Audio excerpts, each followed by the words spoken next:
என்ன மக்களே இந்த பிரஷ் பிரச்சனை மறுபடியும் வந்து தீரவே தீராது போல மறுபடியும் சாண்ட்ரா அவர்கள் அதை நோண்டிக்கிட்டே வந்திருக்காப்புல. அதுவும் சபரிநாதன் அந்த குப்பையை ஒரு 10 தடவை தான் நோண்டியிருப்பார் போல. ஆனால் சாண்ட்ரா அவர்கள் அதை 100 தடவை நோண்டி நோண்டி நோண்டி நோண்டி நொங்க எடுத்துகிட்டு இருக்காங்க. கடைசி அந்த ப்ரஷ்ஷு கிடைச்சிதா, அந்த ப்ரஷ் யாரோடையுது அப்படின்னு கேள்விக்கெல்லாம் பதிலே இன்னும் தெரியாமல் வந்து போயிடுச்சு. அண்ட் இதை பற்றி கேள்வி எடுத்தோம் அப்படின்னா மிகப்பெரிய அளவில் பிரச்சனை ஆகும் அப்படின்றதுனால இந்த டாப்பிக்கை பற்றி விஜய் சேதுபதி பேசவே இல்லை. ரீசன் என்ன அப்படிங்கிறத பற்றி இந்த வீடியோவில் முழுசாக வந்து பார்க்கலாம். இன்றைக்கான செகண்ட் ப்ரோமோ வந்து ரிலீஸ் ஆகிருக்கு. அந்த ப்ரோமோலையும் இந்த பிரச்சனை தான் வந்து ஓடிட்டுருக்கு. ஸோ என்ன அப்படிங்கிறத பற்றி டிஸ்கஸ் பண்ணிடலாமா? அதுக்கு முன்னாடி நம்மளோட சேனலை சப்ஸ்கிரைப் பண்ணாதவங்க சப்ஸ்கிரைப் பண்ணி வச்சுக்கோங்க. பக்கத்தில் ஒரு பெல் ஐக்கான் இருக்கும், அதையும் ப்ரெஸ் பண்ணி ஹாலில் போட்டுக்கோங்க. அப்போ தான் நாங்கள் அப்டேட் பண்ணுற ஒவ்வொரு வருஷமும் உங்களுக்கு நோட்டிஃபிகேஷன் வந்து சேரும். அதுதான் இந்த வீடியோ குறைஞ்சபட்சம் ஒரு 1000 லைக்காக எதிர்பார்க்குறோம். ஸோ லைக்கை போடுங்க, வீடியோ பாருங்கள். வாங்க இந்த வீடியோக்கள் வந்து போகலாம். முதல் விஷயம் என்ன அப்படின்னு பார்த்தீங்கன்னா, இன்றைக்கி வந்து ஒரு பயங்கரமான டாஸ்க் வந்து கொடுத்துருக்காங்க. ஓகேங்களா? அது பயங்கரமான டாஸ்க்கா இல்லை ஒன்றுத்துக்கு உதவாத டாஸ்க்கா அப்படிங்கிறது இந்த வீக்கெண்டில் தான் தெரியும்னு வச்சுக்கோங்க. என்ன டாஸ்க் அப்படின்னு பார்த்தீங்கன்னா 3 ஸ்குவாடாக பிரிக்கிறாங்க. ஓகேங்களா? ஒன்று வந்து சாம்பார் ஸ்குவாட், 2 வந்து மாப்பிங் ஸ்குவாடு, 3வது வந்து ஃப்ளாஷ் ஃபைட்டர்ஸ் அப்படின்னு சொல்லி 3 ஸ்குவாட் வந்து பிரிச்சிருக்காங்க. இந்த 3 ஸ்குவாடில் இருக்கக்கூடிய ஆட்கள் வந்து அவங்கவுங்களுடைய ஸ்குவாடுக்கு ஏற்ற மாதிரி கரெக்டாக வேலை செய்யணும். இப்போ குறிப்பாக சொல்லணும்னா சாம்பார் ஸ்குவாட் அப்படின்னா அவங்க சூப்பராக சாம்பார் வைக்கணும், சாப்பாடு செய்யணும், அதே மாதிரி அந்த இடத்தெல்லாம் அப்படியே க்ளீனாக வச்சுக்கணும். ஸோ இந்த மாதிரி அவங்களுடைய வேலைகளை பக்காவாக வந்து செய்யணும், ரொம்ப டேஸ்டியாக வந்து பண்ணணும், ஹைஜீனாக வந்து பண்ணணும், பக்காவாக வந்து பண்ணணும். ஓகேங்களா? நல்லா புரிஞ்சுதா? 2வது மாப்பிங் மாயாவிஸ். இவங்க என்ன பண்ணுவாங்க அப்படின்னா க்ளீன் பண்ணுறது, க்ளீன் பண்ணோம், எல்லா ஃப்ளோர் க்ளீன் பண்ணோம், டேபிள் க்ளீன் பண்ணோம். ஓகேங்களா? டெஸ்க் எங்கேயாவது இருக்குது அப்படின்னு பார்த்துட்டு அங்கேயும் க்ளீன் பண்ணோம். ஸோ எல்லா இடங்கள்லையும் க்ளீனாக இருக்கணும், அந்த பார்த்துக்கிறதா இவங்களுடைய வேலை. ஓகேங்களா? அடுத்ததாக ஃப்ளாஷ் ஃபைட்டர்ஸ். இவங்க என்ன பண்ணுவாங்க அப்படின்னா பாத்ரூம்ஸ் எல்லாம் கழுவி க்ளீனாக அப்படி சும்மா பலன்னு தகன்னு வந்து வச்சுருப்பாங்க. ஸோ இவங்க செய்யக்கூடிய வேலைகளை மற்றவங்களுக்கும் காட்டணும். ஓகேங்களா? ஸோ அதனால் ரொம்ப உளுந்து பேரண்டு வேலை செய்ய போகிறாங்க இந்த ஸ்குவாடில் இருக்கக்கூடிய 3 பேர். இது வந்து சும்மா சிம்பிளாக சொல்லணும் அப்படின்னு பார்த்தீங்கன்னா, முன்னாடி இந்த big boss house, super deluxe house அப்படின்னு சொல்லி ஒரு கான்செப்ட் வந்து இருந்தது இல்லையா? அதே கான்செப்ட் தான். ஓகேங்களா? ஆனால் இதை கொஞ்சம் ஃபன்னான எலமெண்ட்ஸ் எல்லாமே வந்து ஆட் பண்ணியிருக்காங்க. ஸோ அது பார்ப்போம் என்ன நடக்குது அப்படின்னு சொல்லி. ஸோ அதனை தொடர்ந்து இப்போ என்ன ஆச்சு அப்படின்னு பார்த்தீங்கன்னா, சபரிநாதன் அவர்களுக்கும் சாண்ட்ரா அவர்களுக்கும் ஒரு ஃபைட் வந்து முளைக்குது. ஓகே, லாஸ்ட் வீக்லேயே வந்து உங்களுக்கு நல்லா தெரிஞ்சிருக்கும் இந்த ப்ரஷ் மேட்டர் வந்து எவ்வளோ பெரிய பிரச்சனையாக வந்து போச்சு அப்படின்னு சொல்லி. ஆக்சுவலாக அது என்ன அப்படிங்கிறத முதல்ல நான் சொல்லிடுறேன், அப்புறம் இதில் வந்து நான் கனெக்ட் பண்ணுறேன். ஓகேவா? ஸோ என்ன ஆச்சு அப்படின்னு பார்த்தீங்கன்னா, சபரிநாதன் அவர்கள் ஒரு நாள் சபரிநாதன் அவர்களும் அமித் அவர்களும் ஃப்ளஷ் டேங்க் வந்து இருக்குது இல்லையா? அதாவது அந்த ரெஸ்ட் ரூமில் இருக்கக்கூடிய ஃப்ளஷ் டேங்க்கு, அதுலேருந்து வந்து பார்த்திங்கன்னா ஒரு ப்ரஷ்ஷை வந்து எடுக்கிறாங்க. ஓகே, ஸோ அந்த ப்ரஷ் வந்து யாரோடைய இது அப்படின்னு சொல்லிட்டு இவங்க ரொம்ப சந்தேகத்தோடு வந்து கேட்டுட்ருக்காங்க. தூக்கிட்டு வந்து வெளியும் வந்து போடுறாங்க. அதுக்கப்புறம் அது குப்பைக்கு வந்து போகுது. மறுபடியும் வந்து பார்த்திங்கன்னா அதை சாண்ட்ரா அவர்கள் எடுத்த மாதிரியும், திவ்யா அவர்கள் வந்து ஒரு பையில் போட்டு, அதாவது குப்பை பையில் போட்டு கட்டின மாதிரியும், மறுபடியும் சாண்ட்ரா அவர்களே வந்து கம்ப்ளைண்ட் பண்ணுற மாதிரியும், அதாவது என்னுடைய ப்ரஷ் இல்லை அப்படின்னு சொல்லி சாண்ட்ரா அவர்களே சொல்கிறாங்க அப்படிங்கிற மாதிரியும் நம்மளுடைய சபரிநாதன் வந்து அந்த ஸ்க்ரீன் ப்ளே எல்லாமே வந்து பார்த்திங்கன்னா பக்காவாக வந்து எழுதி வச்சுருந்தாருன்னு வச்சுக்கோங்களேன். கடைசி என்ன ஆயிடுச்சு அப்படின்னு பார்த்தீங்கன்னா, ஒரு நாள் நைட் வந்து இதை நான் எக்ஸ்போஸ் பண்ணுறேன் அப்படிங்கிற பேர் வந்து எக்ஸ்போஸ் பண்ணுறாரு. இது யாருமே எதிர்பார்க்கல. ஓகே, ஸோ எக்ஸ்போஸ் பண்ணும்போது என்ன ஆயிடுச்சு அப்படின்னு பார்த்தீங்கன்னா, அந்த பிரச்சனை வந்து சபரிநாதனுக்கு வந்து பயங்கரமாக ரிப்பீட்டிங் ஆகிடுச்சு. சொல்லப்போனால் அவருக்கு நெத்திடி ஆகிப்போச்சு. ஐயோ, ஓ மை காட், என்னடா நம்ம தப்பான விஷயத்தை பண்ணிட்டோமோ அப்படின்ற மாதிரி. ஏன்னா சாண்ட்ரா வந்து என்னோட இது இல்லை அப்படின்னு வந்து சொல்லிட்டாங்க. கனி தான் வந்து பார்த்திங்கன்னா இது என்னுடைய ப்ரஷ் தான் அப்படின்ற மாதிரி வந்து சொல்லிட்டாங்க. ஸோ அந்த இடத்துல என்ன ஆச்சு அப்படின்னு பார்த்தீங்கன்னா, ஃபஸ்ட்டு எல்லாமே உடஞ்சி போச்சு. ஆனால் திவ்யா அவர்கள் வந்து ப்ரஷ்ஷு எதில் போட்டு கட்டினாங்க, என்ன ஏது, இவங்க ஏன் இப்படி பண்ணுறாங்க அப்படின்னு சொல்லி இந்த ஆள் வந்து ஒரு 2-3 நாளாக வந்து அவங்கள நோட்டமிட்டு அவங்க என்ன பண்ணுறாங்கன்னு பார்த்துட்டு ரெஸ்ட் ரூம் போகிறாங்க, என்ன குப்பைகளை போடுறாங்க, இதெல்லாமே வந்து பார்த்திங்கன்னா நோட்டமிட்டு பார்த்துட்டு இருந்திருக்காரு. ஸோ அதுக்கடுத்து வந்து பார்த்திங்க அப்படின்னா இதை பற்றி எக்ஸ்ப்ளனேஷன் கொடுக்கும்போது சாண்ட்ரா வந்து பயங்கரமாக திட்டுறாங்க. இங்கே பாரு, எதுவாக இருந்தாலும் மூஞ்சுக்கு முன்னாடி வந்து மோது.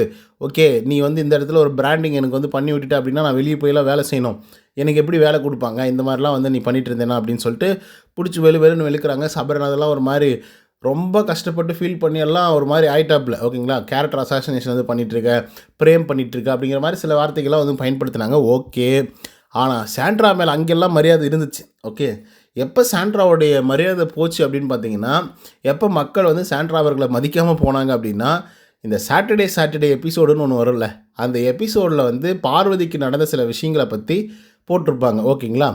ஸோ அதை வந்து பார்த்திங்க அப்படின்னா சாண்ட்ரா அங்கேயே தான் வந்து இருந்துகிட்டு இருந்தாங்க. பட் இருந்தாலும் வந்து சாண்ட்ரா அவர்கள் எதுவுமே வந்து சொல்லலை. நம்ம கனி அக்காவும் எதுவுமே பெருசாக வந்து சொல்லலை.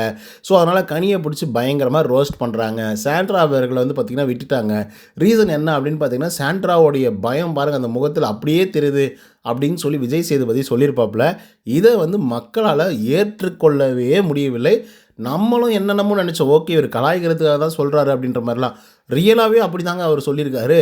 ஆனால் நம்ம சேச்சி வந்து நடித்தாங்க பாருங்கள், ஒரு நடிப்பு அப்பா அரக்க நடிப்பு. ஓகே, நடிப்பு அரக்கன் வெளியே போயிருந்தாலும் நடிப்பு அரைக்கு உள்ளே தான் வந்து இருந்துகிட்ருக்காங்க. ஸோ அதனால் மக்களுக்கு வந்து இந்த பொண்ணு வந்து ரொம்ப மோசமாக பண்ணுது, ஓகே நல்லா நடிக்குது அப்படின்ற மாதிரி வந்து யோசிக்க ஆரம்பிச்சிட்டாங்க. ஸோ அதனால் அவங்களுடைய டவுன்ஃபால் வந்து அங்கேயே ஆரம்பிச்சிருச்சு. ஓகே, இந்த அன்பு கேங்கை எதிர்த்து அதுக்கப்புறம் போராட்டம் பண்ணுவோம் அப்படின்னு சொல்லி அவங்க ஒரு கேங்கை வந்து கிரியேட் பண்ணி அதை சூப்பராக வந்து எக்ஸிக்யூட் பண்ணி லாஸ்ட் வீக்கில் நல்லாவே பண்ணாங்க. கடைசியாக வந்து என்ன ட்விஸ்ட் ஆச்சு அப்படின்னு பார்த்தீங்கன்னா, திவாகரை தூக்கி வெளியே அனுப்பிச்சாங்க எவிக்ஷனில். இந்த வாரமும் அதே மாதிரி தான் நாமினேஷனை பற்றி டிஸ்கஸ் பண்ணுறது அப்படின்ற சில வேலைகள் பண்ணுறது, அன்பு கேங்கை அடிக்கிறதுக்காக ஏதாவது ஒன்று பண்ணுறோம் அப்படின்ற பேரில் வந்து பண்ணிகிட்ருக்காங்க.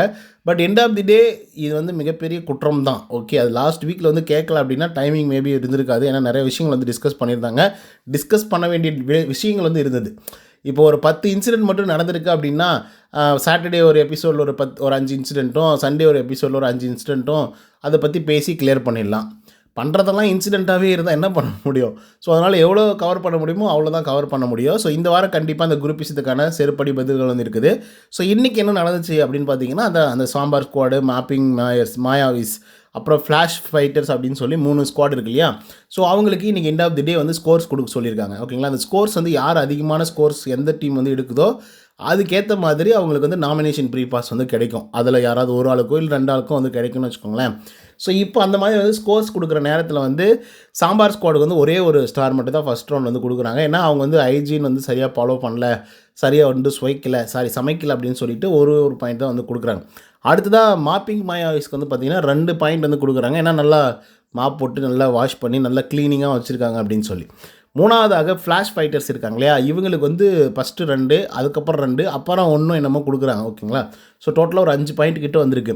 இவங்களுக்கு வந்து பாத்ரூம் க்ளீன் பண்ணுறதா வேலை. ஓகே, ஸோ இதை வந்து சாண்ட்ரா அவர்கள் எப்படி வந்து கன்வே பண்ணுறாங்க அப்படின்னு பார்த்தீங்கன்னா, ஃப்ளாஷ் ஃபைட்டர்ஸ் வந்து என்ன பண்ணாங்கன்னு தெரியல, யார்கிட்ட ப்ரஷ் வாங்கிட்டு வந்து கடன் வாங்கிட்டு வந்து இது வாஷ் பண்ணாங்கன்னு தெரியல, க்ளீன் பண்ணாங்கன்னு தெரில. ஸோ ஆனாலையும் சூப்பராக வந்துருந்தது, அதுக்காக நாங்கள் ஒரு பாயிண்ட் வந்து கொடுக்குறோம் அப்படின்னு சொல்லி சாண்ட்ரா சொல்லும்போது சபரிக்கு வந்து ஒரு மாதிரி தூக்கி வாரி போட்டுருது. ஓ மை காட், இந்த பிரச்சனை தான் லாஸ்ட் வீக்கோட முடிஞ்சிருச்சே, மறுபடியும் இவங்க நோண்டிக்கிட்டே வந்திருக்காங்களே அப்படின்ற மாதிரி. இல்லை இது யாரோ ப்ரஷ் கிடையாது, என்னுடைய ப்ரஷ் தான், நாங்கள் தான் கேட்டு வாங்கிட்டு வந்தோம் அப்படின்ற மாதிரி சொல்லிட்டு இருக்காப்புல நம்மளுடைய சபரிநாதன் அவர்கள். ஸோ அந்த இடத்துல ஒரு ப்ரஷ் பாயிண்ட் வந்து வருது. கண்டிப்பாக சபரிநாதன் ஒரு மாதிரி டென்ஷன் ஆகிட்டாப்புல. டக்குன்னு அந்த ஒரு வார்த்தையை வந்து சொன்ன உடனே வந்து சாண்ட்ரா அவர்கள் ஃபன் டாஸ்க் தான் அப்படின்ற மாதிரி சாண்ட்ரா சொல்கிறாங்க. என்ன ஃபன்னாக இருந்தாலும் முன்னாடி நடந்ததை பேசக்கூடாதுல்ல, அது திரும்பி குத்திக்கிட்டே வந்திருந்தாங்க. கண்டிப்பாக அவங்களுக்குள்ள வந்து செம்ம கடுப்பாயிடும். ஸோ அந்த ஒரு வேலையை தான் வந்து பார்த்திங்கன்னா சாண்ட்ரா அவர்கள் வந்து தொடர்ந்து வந்து பண்ணிகிட்ருக்காங்க. அண்டு சாண்ட்ராவை பற்றி நம்ம சொல்லணும் அப்படின்னா, கண்டிப்பாக இதெல்லாம் வேலைக்கே ஆகாது. மக்களுக்கு வந்து தெரிஞ்சிடுச்சு என்னாச்சு ஏதாச்சு அப்படிங்கிறது புரிஞ்சிடுச்சு. அவர் வந்து அக்செப்ட் பண்ணிட்டாரு இதனுடைய தப்பு அப்படின்ட்டு, எல்லாமே முடிஞ்சு போச்சு. ஒன்றே ஒன்று, விஜய் சேதுபதி கிட்ட அந்த பிரச்சனை வந்து போகல, அது அவங்க பேசவும் விரும்பலை. அதுக்கான ரீசன் என்ன அப்படின்னு பார்த்தீங்கன்னா, அது வந்து பாத்ரூம்குள்ளார நடந்த ஒரு விஷயம், ஃப்ளாஷ் டேங்க்கில் வந்து இருக்கக்கூடிய ஒரு விஷயம். ஓகேங்களா? ஸோ அதை வந்து நம்மளால் குறும்படம் போட்டு யார் வந்து ஃப்ளாஷ் டேங்க்கில் வந்து ப்ரஷ்ஷை போட்டாங்க அப்படின்றத வந்து கண்டுபிடிக்க முடியாது. ஏன்னா அந்த வீட்டுக்குள்ளே இருக்கக்கூடிய ஒரே ஒரு ப்ரைவசி ஏரியா அப்படின்னா, ஒன்று ஸ்மோக்கிங் ரூமு, 2வது வந்து பார்த்திங்க அப்படின்னா பாத்ரூம். ஓகேங்களா? ஸோ இது 2 விஷயங்கள் மட்டும்தான் ரொம்ப ப்ரைவேசியாக வந்து இருக்கும். ஸோ அப்படி இருக்கும்போது வந்து பார்த்திங்கன்னா, இந்த மாதிரியான குறும்படங்களுக்கெல்லாம் அவங்க வந்து கேட்க மாட்டாங்க. ஏன்னா அன்றைக்கி நைட் வந்து பார்த்திங்க அப்படின்னா கிட்டத்தட்ட ஒரு 10 தடவையாவது குறும்படம் போடுங்க, எங்களுக்கு நியாயத்தை வாங்கி கொடுங்க அப்படின்னு சொல்லி திவ்யா ஒரு பக்கம் குறும்படம் கேட்குறாங்க, சாண்ட்ரா ஒரு பக்கம் வந்து குறும்படம் கேட்குறாங்க, சபரிநாதன் ஒரு பக்கம் குறும்படம் கேட்குறாரு, பிரஜன் ஒரு பக்கம் வந்து கேட்குறாரு அப்படின்னு சொல்லி மாறி கேட்டுக்கிட்டே வந்து இருந்துட்டுருக்காங்க. பட் அது வந்து பாத்ரூம் சம்மந்தப்பட்ட விஷயம் அப்படிங்கிறதுனால இது சும்மா சிம்பிளாக விட்டுட்டாங்க. அவ்வளோ வெரி சிம்பிள். அது வந்து கடந்து போயிட்டாங்க. அதை வந்து சால்வ் பண்ணணும்னு ரிசால்வ் பண்ணிடணும்னு நினச்சிருந்தாங்க அப்படின்னா அந்த பிரச்சனை அது வேறு மாதிரி வந்து போயிருந்திருக்கும், ரொம்ப பெரிய பிரச்சனையாக வந்து மாறி இருக்கும். ஸோ அதனால் சபரிநாதன் மேலே வைக்கப்பட்ட பழி அப்படின்றது வந்து அப்படியே தான் வந்து இருந்துகிட்ருக்கு. பட் எனிஹவ் அதை பற்றி திரும்ப பேசுகிறது அப்படிங்கிறது வந்து தவறான ஒரு விஷயம் இல்லையா? ஸோ மறுபடியும் அதை நான் வந்து ஃபன்னாக தான் சொன்னேன் அப்படின்ற மாதிரி வந்து பண்ணால் இது எந்த விதத்தில் நியாயம் சொல்லுங்கள்? இதுவே வந்து சபரிநாதன் அவர்கள் சாண்ட்ரா அவர்களை ஃபன்னாக ஏதாவது ஒன்று சொல்லியிருந்தால் அவங்க வீட்டுக்காராகிய பிரஜன் அவர்கள் வந்து கேட்டிருக்க மாட்டாரா? டேய் என் பொண்டாட்டிரா, எதுக்காகடா கேட்டேன், எதுக்காகடா இந்த மாதிரிலாம் பண்ணிகிட்ருக்கு அப்படின்னு சொல்லி கேட்டிருக்க மாட்டாங்க. ஸோ அதுதான் வந்து பார்த்திங்கன்னா இங்கே பெரிய பிரச்சனையாக வந்துருந்துட்டுருக்கு. அண்டு சாண்ட்ரா கிட்ட எல்லோரும் சண்டை பிடிக்க வேண்டாம் அப்படின்னு நினைக்கக்கூடிய காரணங்கள் வந்து இதுதான். ஏன்னா அவர்கிட்ட சண்டை பிடிச்சோம் அப்படின்னாக்கா அவருடைய புருஷன் வந்து வந்துடுவாங்க அப்படிங்கிற ஒரு பயம் எல்லாருக்குமே வந்து இருந்துகிட்ருக்கு.